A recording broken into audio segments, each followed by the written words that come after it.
नमस्कार मेरे जिज्ञासु दोस्तों।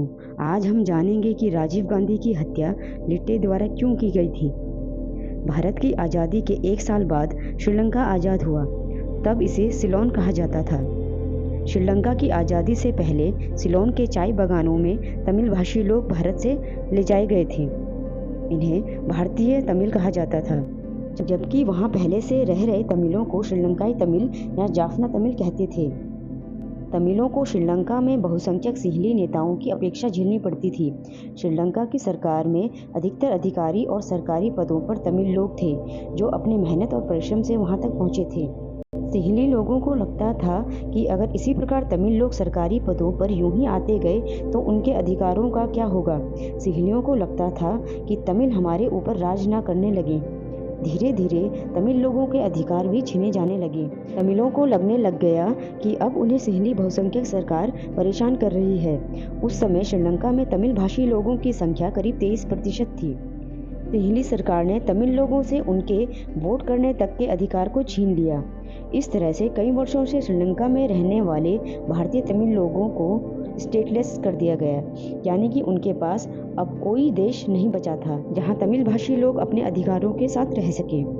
1956 में श्रीलंका की सरकार से भारतीय तमिल लोगों को एक और झटका देते हुए घोषणा की कि अब श्रीलंका की एक ही आधिकारिक भाषा होगी, जो सिंहली भाषा होगी।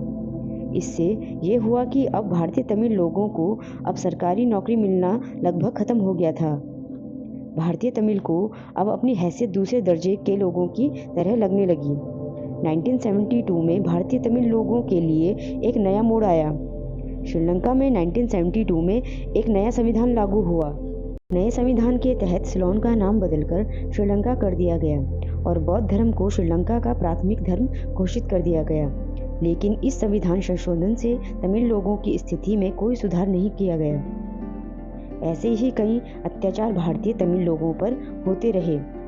जब तमिल लोगों की आवाज़ सुनने वाला कोई नहीं था, तब तमिलों ने हथियारबंद विरोध करना शुरू कर दिया। इसमें वेलुपिल्लाई प्रभाकरण भी शामिल था। वेलुपिल्लाई प्रभाकरण एक श्रीलंकाई तमिल गुरिल्ला और लिबरेशन टाइगर्स ऑफ तमिल इलम यानी कि लिट्टे का संस्थापक था। इस संस्था का गठन साल 1976 में किया गया था।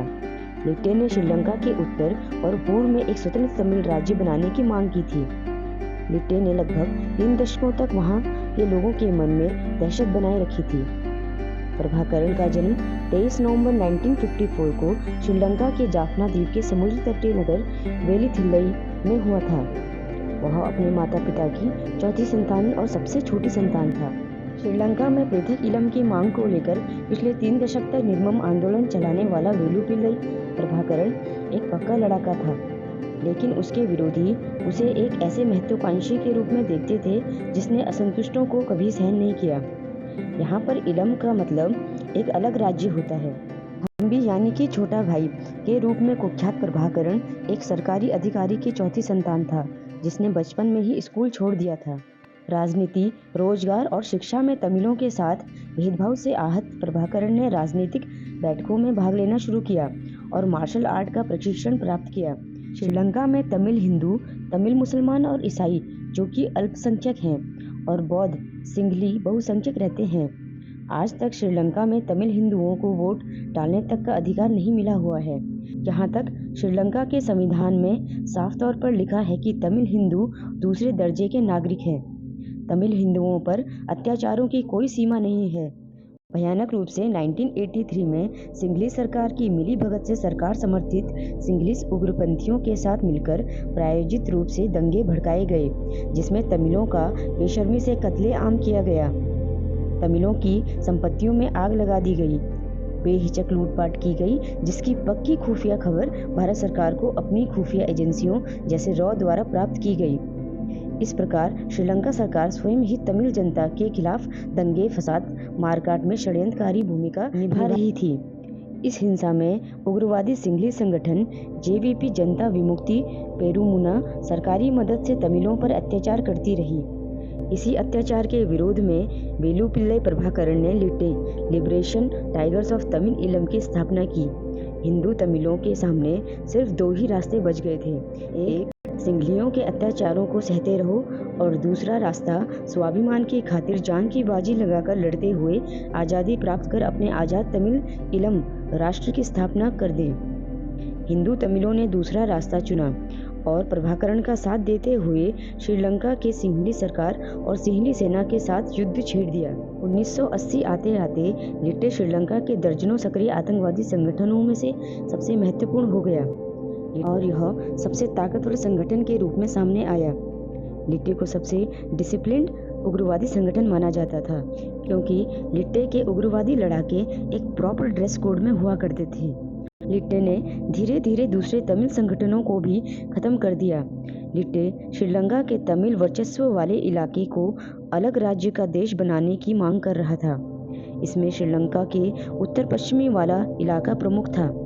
लिट्टे ने एक एक करके उन तमिल संगठनों को खत्म कर दिया जो थोड़ा सॉफ्ट कॉर्नर रखा करते थे, जो ये चाहते थे कि श्रीलंका सरकार से बातचीत चलती रहे और हमें अपने अधिकार मिल ही जाएंगे। हमें लड़ाई का रास्ता नहीं अपनाना चाहिए, इससे खून खराबा होगा, ये सब अच्छा नहीं होगा। इस समय भारत में तमिल श्रीलंकाई लोगों के प्रति भारत में सहानुभूति सबके मन में थी। भारत सरकार पर श्रीलंका में तमिल लोगों की मदद करने का बहुत दबाव भी बन रहा था। इसके लिए भारत सरकार ने एक फैसला लिया। उन्होंने श्रीलंका में तमिल उग्रवादियों को ट्रेनिंग देनी शुरू कर दी। भारत सरकार तमिल श्रीलंकाई उग्रवादियों को ट्रेनिंग दे रही थी। इस बात को सबसे पहले इंडिया टुडे मैगजीन ने उजागर किया था। सभी लोगों को ये पता था कि इन उग्रवादी संगठनों को ट्रेनिंग भारतीय सरकार देती है, लेकिन बावजूद इसके सब चुप थे, कोई कुछ नहीं कहता था। यह एक तरह से कॉन्स्पिरेसी ऑफ साइलेंस थी। जो हो रहा था वो सब ठीक है क्योंकि तमिल को सपोर्ट करना भारत सरकार की एक मजबूरी भी थी।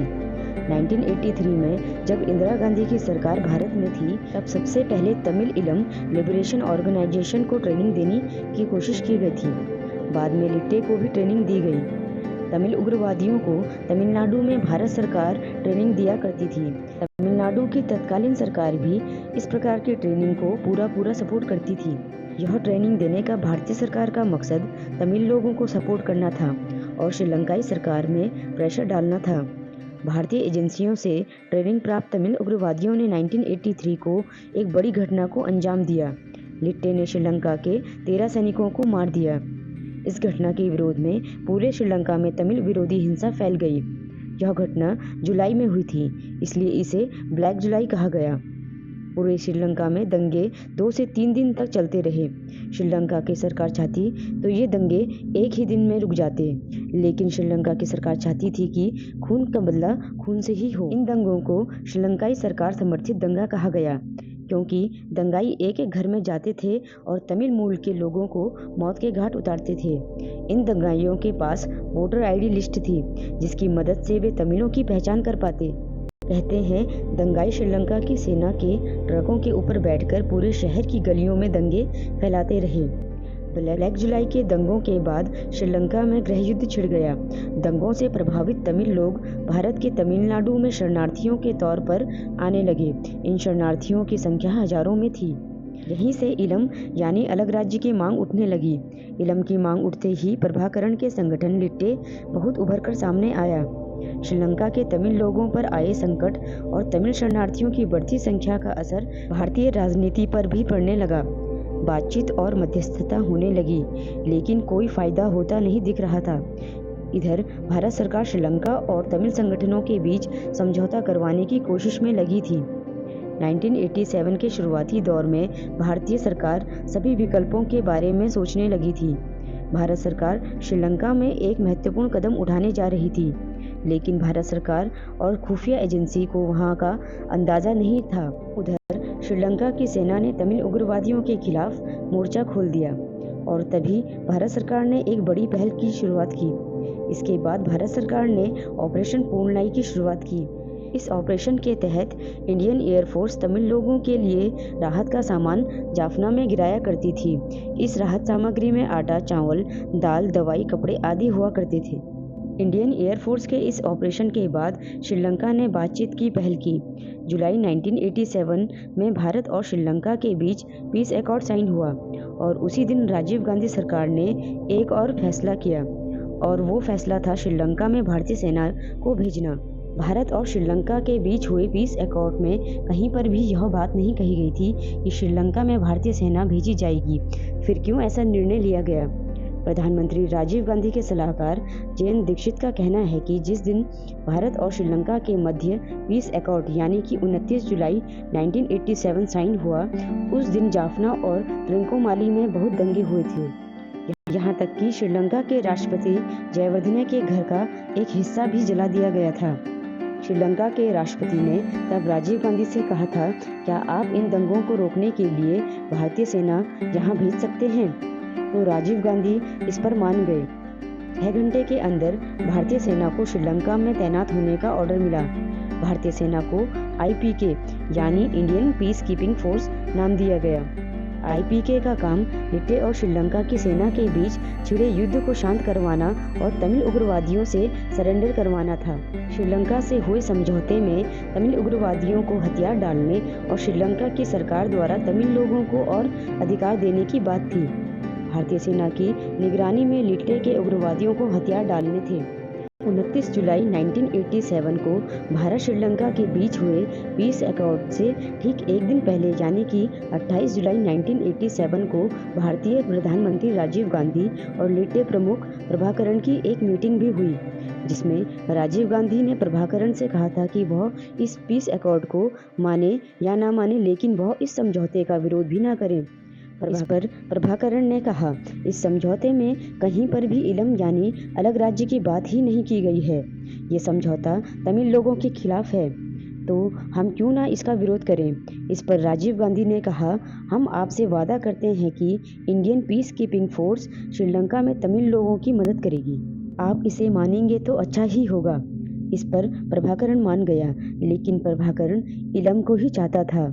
प्रभाकरण समझौते को इसलिए भी मान गया क्योंकि प्रभाकरण नहीं चाहता था कि भारत उसका दुश्मन बन जाए और कोई भी उसका मित्र देश ना रहे। 2 अगस्त 1987 को प्रभाकरण दिल्ली से भारतीय सेना की सुरक्षा में जाफना में अपने हेडक्वार्टर लाया गया।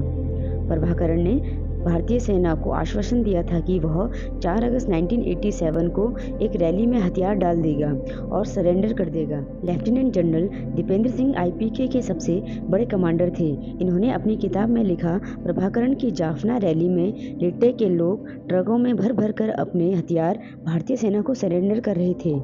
लेकिन ऐसा क्या हुआ कि 21 अगस्त 1987 को प्रभाकरण के लोगों ने हथियार का सरेंडर बंद कर दिया और यहीं से IPK श्रीलंकाई जंग में फंस गई। जो गई तो पीस कीपिंग फोर्स की तरह थी, लेकिन मजबूरन जंग में उतरना पड़ा।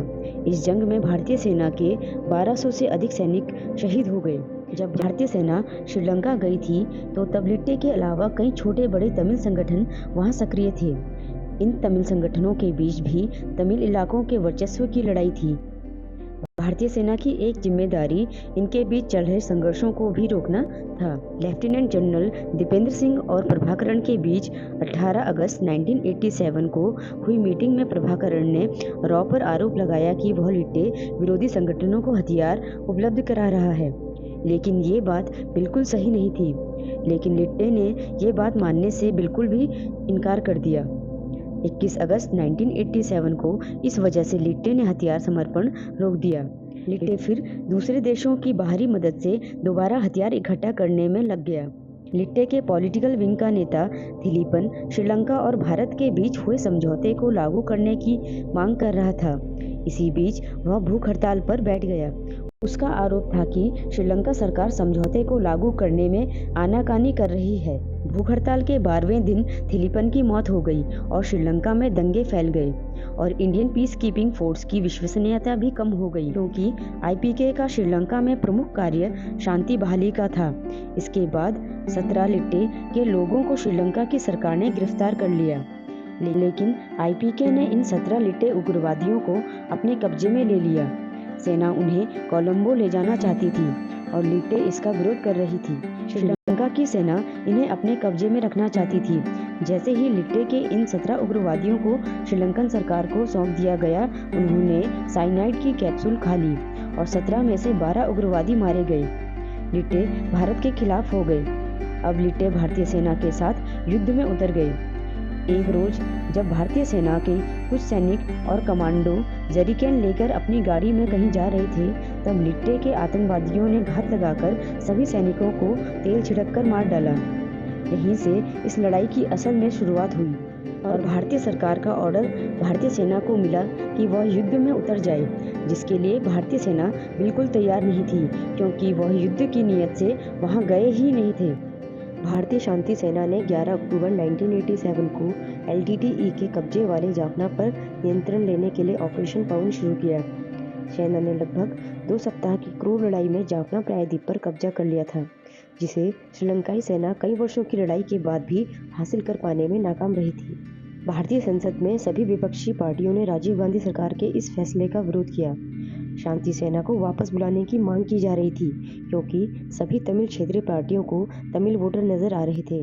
1988 में श्रीलंका में आम चुनाव हुए और प्रेमदासा रणसिंघे श्रीलंका के नए राष्ट्रपति बने।